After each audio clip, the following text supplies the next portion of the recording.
ఆత్మకంగా తీసుకున్నాయి. ప్రసన్న హరికృష్ణ మూడో స్థానానికి పరిమితమయ్యారు. బీఎస్పీ నుంచి ప్రసన్న హరికృష్ణ పోటీ చేశారు. ప్రసన్న హరికృష్ణకు బీఆర్ఎస్ మద్దతు తెలిపింది. బీఆర్ఎస్ అభ్యర్థిని నిలబెట్టలేదు. బీఆర్ఎస్ బీఎస్పీ అభ్యర్థి ప్రసన్న హరికృష్ణకు మద్దతును తెలిపింది. కానీ ఇక్కడ మాత్రం మెజార్టీ బీజేపీ కాంగ్రెస్ అభ్యర్థుల మధ్య దోబూచులాడుతుంది. మొదట ఆల్ఫోర్స్ అంజిరెడ్డి ఆధిక్యతను సాధించారు. కానీ తర్వాత 6వ రౌండ్ నుంచి ఆల్ఫోర్స్ నరేందర్ రెడ్డి ఆధిక్యాన్ని కొనసాగించుకుంటూ వచ్చారు. 10వ రౌండ్లో మళ్ళీ అంజిరెడ్డి ఆధిక్యంలోకి వచ్చారు. సో మరికొన్ని గంటల్లోనే ఈరోజు మధ్యాహ్నానికి ఫలితం తేలబోతోంది. ఆదిలాబాద్, కరీంనగర్, నిజామాబాద్, మెదక్ ఈ స్థానాలకు జరిగిన పట్టభద్రుల నియోజకవర్గం కాబట్టి ఇది సాధారణ ప్రజలు వేసే ఓట్లతో సరిపోలుతుందనే అభిప్రాయాన్ని కూడా వ్యక్తం చేస్తూ ఉంటుంటారు. 4 జిల్లాల్లో పట్టభద్రుల అభిప్రాయం ఏ విధంగా ఉందో తెలియబోతోంది. ఇది పాలన కూడా రెఫరెండంగా భావించే అవకాశాలు ఉంటూ ఉంటాయనే చర్చ కూడా జరుగుతూ ఉంటుంది.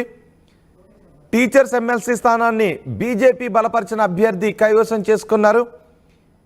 ఇప్పుడు గ్రాడ్యుయేట్ ఎమ్మెల్సీ స్థానాన్ని ఎవరు కైవసం చేసుకోబోతున్నారనే ఉత్కంఠ కనిపిస్తోంది. మీరు ఎవరు కైవసం చేసుకుంటారు అని తెలంగాణ ప్రజలుగా మీరు అనుకుంటూ ఉన్నారు? మీ అభిప్రాయాన్ని కామెంట్ బాక్స్లో తెలియచేయడంతో పాటు ఈ ఓటింగ్లో కూడా పాల్గొనండి. మరి కొద్దిసేపట్లో తేలబోతున్న నిజమైన ఫలితం మీరు వ్యక్తం చేసిన ఆర్టీవీ పోల్లో మీరు వ్యక్తం చేసిన ఫలితంతో ఎంతవరకు సరిపోలుతుందో కూడా చూద్దాం.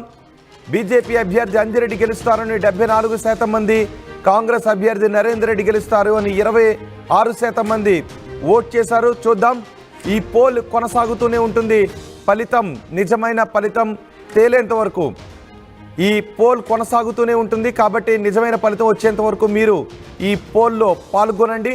నిజమైన ఫలితం వచ్చిన తర్వాత ఈ పోల్తో ఆర్టీవీ పెట్టిన ఈ పోల్తో సరిపోల్చి చూద్దాం. క్షణక్షణం ఉత్కంఠ రేపుతుంది. ఇంకా 12,000 ఓట్లు కౌంట్ చేయాల్సి ఉంది. ఇంకా కౌంట్ చేయాల్సిన ఓట్లు 12,000 మాత్రమే ఉన్నాయి. ఇప్పటికే 4,000 ఓట్ల పైచీలకు మెజార్టీలో బీజేపీ అభ్యర్థి అంజిరెడ్డి ఉన్నారు. ఈ 12,000 ఓట్లను లెక్కించేసరికి ఫలితం ఏ విధంగా ఉంటుంది, మెజార్టీ ఏ విధంగా మారుతుంది, రెండో ప్రాధాన్యత ఓట్లు లెక్కించాల్సినటువంటి అవసరం కూడా ఉంటుందా, ఏం చేయాల్సిన ఫలితం ఏ విధంగా ఉండే అవకాశం ఉంటుంది అన్న దానిపైన పెద్ద ఎత్తున చర్చ జరుగుతోంది. 50% మొదటి ప్రాధాన్యత ఓట్లు ఎవరికి రాకపోతే రెండో ప్రాధాన్యత ఓట్లను లెక్కించాల్సి ఉంటుంది. 50% మొదటి ప్రాధాన్యత ఓట్లు సాధించిన వ్యక్తి నేరుగా విజయాన్ని పొందిన వ్యక్తిగా ఉంటారు. ఈ ఎమ్మెల్సీ ఎన్నిక కౌంటింగ్ చాలా కొంత టిపికల్గా ఉంటుంది. పోలింగ్ కూడా టిపికల్గా ఉంటుంది. మొదటి ప్రాధాన్యత ఓటు ఒకరికి వేస్తారు, రెండో ప్రాధాన్యత ఓటు ఇంకొకరికి వేస్తారు, మూడో ప్రాధాన్యత ఓటు మరొకరికి వేస్తారు. మొదటి ప్రాధాన్యత ఓటు ఎవరికి వేయకుండా నేరుగా రెండో ప్రాధాన్యత ఓటు వేస్తుంది, చెల్లని ఓటుగా మారిపోతుంది. కాబట్టి మొదటి ప్రాధాన్యత ఓటును ఇక్కడ ఖచ్చితంగా వేయాల్సిన పరిస్థితే ఉంటుంది. ఈ నేపథ్యంలో కౌంటింగ్ కూడా అంతే సంక్లిష్టంగా ఉంటుంది. మొదటి ప్రాధాన్యత ఓట్లు 50% ఎవరికైతే వస్తాయో వాళ్ళు విజయం సాధించిన అభ్యర్థిగా పరిగణించబడతారు. ఒకవేళ మొదటి ప్రాధాన్యత ఓట్లు ఎవరికి కూడా 50% మించి రాకపోతే రెండో ప్రాధాన్యత ఓట్లు లెక్కిస్తారు.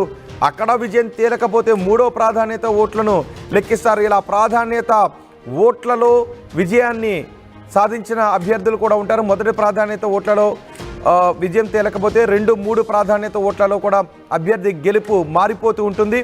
సో ఇక్కడ మీరు ఎవరు గెలిచే అవకాశం ఉంటుందని అనుకుంటూ ఉన్నారు? మీ అభిప్రాయాన్ని కమెంట్ బాక్స్లో తెలియచేయండి. ఆర్టీవీ ఓటింగ్లో పాల్గొంటున్న వారి సంఖ్య సెకండ్కి పెరుగుతూ ఉంది.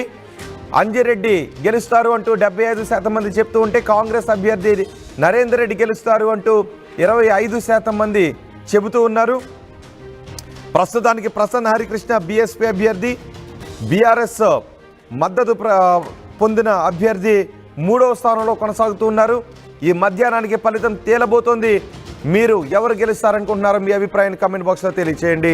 ఓటింగ్లో కూడా పాల్గొనండి. ఆర్టీవీ యాప్ వార్తల్ని క్షణాల్లో చదివే అవకాశం ఉంటుంది. ఒక న్యూస్ పేపర్, ఒక టెలివిజన్ ఛానల్ మీ చేతుల్లో ఎప్పుడూ ఉంటాయి.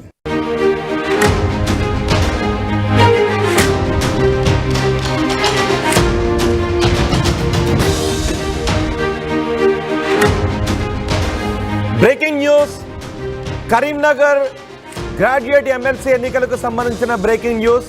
ఆదిలాబాద్, కరీంనగర్, నిజామాబాద్, మెదక్ గ్రాడ్యుయేట్ ఎమ్మెల్సీ స్థానాల్లో ఫలితం ఎలా ఉండబోతోంది అన్న దానిపై ఇప్పుడు పెద్ద ఎత్తున చర్చ జరుగుతోంది. టీచర్ స్థానాన్ని బీజేపీ సపోర్ట్ చేసిన అభ్యర్థి కైవసం చేసుకున్నారు. మరి గ్రాడ్యుయేట్ ఎమ్మెల్సీ స్థానంలో ఎవరు గెలవబోతున్నారు? ఇప్పటి వరకు ఫలితాలు మెజార్టీ తారుమారు అవుతూ వస్తూ ఉంది.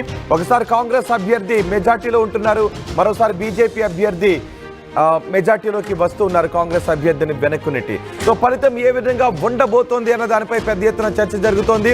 ఇప్పుడు అనూహ్యంగా బీజేపీ అభ్యర్థి సి అంజిరెడ్డి పుంజుకున్నారు. 10వ రౌండ్ పూర్తయ్యేసరికి అంజిరెడ్డికి 4562 ఓట్ల ఆధిక్యంలో ఉన్నారు. కాంగ్రెస్ అభ్యర్థి ఆల్ఫోస్ నరేందర్ రెడ్డిపై అంజిరెడ్డి ఇప్పుడు ఆధిక్యంలో ఉన్నారు. మొదటి రౌండ్ నుంచి 5వ రౌండ్ వరకు అంజిరెడ్డి లీడ్ను కొనసాగించారు. 6వ రౌండ్ నుంచి 9వ రౌండ్ వరకు నరేందర్ రెడ్డి లీడ్ని కొనసాగించారు. 10వ రౌండ్కు వచ్చేసరికి ఈ లీడ్ తలకిందులైపోయింది. 10వ రౌండ్లో బీజేపీ అభ్యర్థి ఆధిక్యాన్ని కొనసాగిస్తున్నారు. ఇప్పుడు ఎవరు గెలుస్తారు అన్న దానిపై తీవ్ర ఉత్కంఠ కనిపిస్తుంది. కాంగ్రెస్ నుంచి ఆల్ఫోస్ నరేందర్ రెడ్డి పోటీ చేశారు. బీజేపీ నుంచి అంజిరెడ్డి పోటీలో ఉన్నారు. ఇప్పుడు ఎవరు గెలుస్తారు అన్న దానిపై ఉత్కంఠ కొనసాగుతోంది. క్షణ క్షణం ఈ ఫలితం ఎలా ఉండబోతోంది అనే ఉత్కంఠ కనిపిస్తుంది. మొదటి ప్రాధాన్యత ఓటుతో విజయం తేలలేని పరిస్థితి అక్కడ నెలకొని ఉంది. 2,24,000 ఓట్లలో ఏకంగా 28,000 ఓట్లు ఇప్పుడు చెల్లని ఓట్లుగా మారిపోయాయి. అక్కడ మొదటి ప్రాధాన్యత, రెండో ప్రాధాన్యత, మూడో ప్రాధాన్యత, ఇలా ప్రాధాన్యత వారీగా ఓటింగ్ను చేయాల్సి ఉంటుంది. కానీ కొంతమంది టిక్కులు పెట్టారు, కొంతమంది సంతకాలు పెట్టారు. దీంతో ఆ ఓట్లు చెల్లని ఓట్లుగా మారిపోయాయి. చెల్లని ఓట్లు ఏకంగా 28,000 ఓట్లు ఉన్నాయి. ఇప్పుడు బీజేపీ అభ్యర్థి 4,000 ఓట్ల పైచీలకు ఆధిక్యంలో కొనసాగుతూ ఉన్నారు. మా ప్రతినిధి చంద్రశేఖర్ ఉన్నారు పూర్తి సమాచారం అందించడానికి. చంద్రశేఖర్, ఆధిక్యత దోబూచులాడుతుంది. ఒకసారి కాంగ్రెస్ అభ్యర్థి ఆధిక్యంలో ఉంటే ఇప్పుడు బీజేపీ అభ్యర్థి ఆధిక్యాన్ని కొనసాగిస్తూ ఉన్నారు. ఇంకా ఎన్ని రౌండ్ల కౌంటింగ్ ఉంది? ఫలితం ఎలా ఉండే అవకాశం ఉంటుందనే అంచనాలు వినిపిస్తూ ఉన్నాయి. రోహిత్, తెలంగాణ రాష్ట్ర శాసన మండలి కరీంనగర్, ఆదిలాబాద్, మెదక్, నిజామాబాద్ పట్టభద్రుల నియోజకవర్గానికి సంబంధించినటువంటి ఓట్ల లెక్కింపు ప్రక్రియ కరీంనగర్ లోని అంబేద్కర్ స్టేడియంలోని ఇండోర్ స్టేడియంలో కొనసాగుతుంది. నిన్న మార్నింగ్ 6 గంటల నుంచి మొదలైనటువంటి, అంటే దాదాపు కట్టలు కట్టడం అదంతా కూడా మొన్న 3వ తేదీన, ఈ నెల 3వ తేదీన ప్రారంభమైంది. కంటిన్యూగా 3 షిఫ్టులలో 800 మంది ఎన్నికల సిబ్బంది ఓట్ల లెక్కింపు ప్రక్రియలో పాల్గొన్నారు. దీనిలో భాగంగా క్షణం ఉత్కంఠ రేపుతుంది. 2020 మ్యాచ్ ను తలపించే విధంగా ఉంది.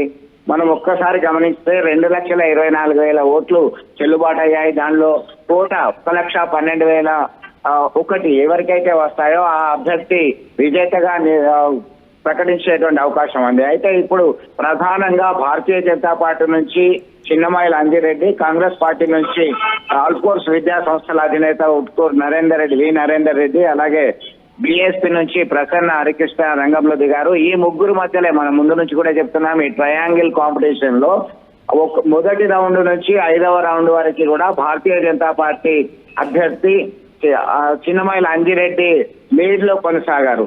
6వ రౌండ్, 7వ రౌండ్, అయితే 8, 9 ఈ 4 రౌండ్లలో కాంగ్రెస్ అభ్యర్థి ముందంజలో ఉన్నారు. దానిలో అనూహ్యంగా 10వ రౌండ్ వచ్చేసరికి బీజేపీ అభ్యర్థి 4,562 ఓట్ల ఆధిక్యత కనబరుస్తున్నారు.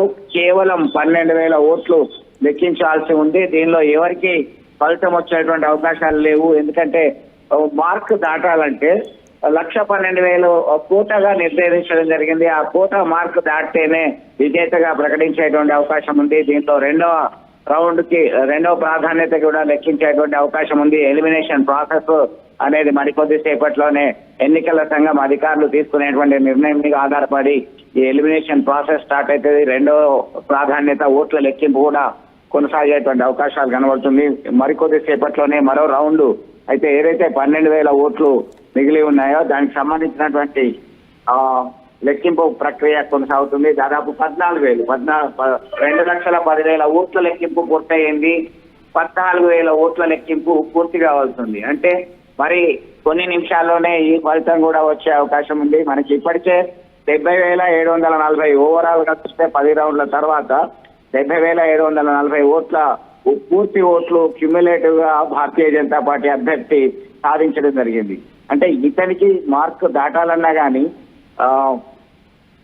దాదాపు 30+12 అంటే 42,000 ఓట్లు రావాల్సి ఉంది. 42,000 ఓట్లు రావాలంటే అది సెకండ్ ప్రిఫరెన్స్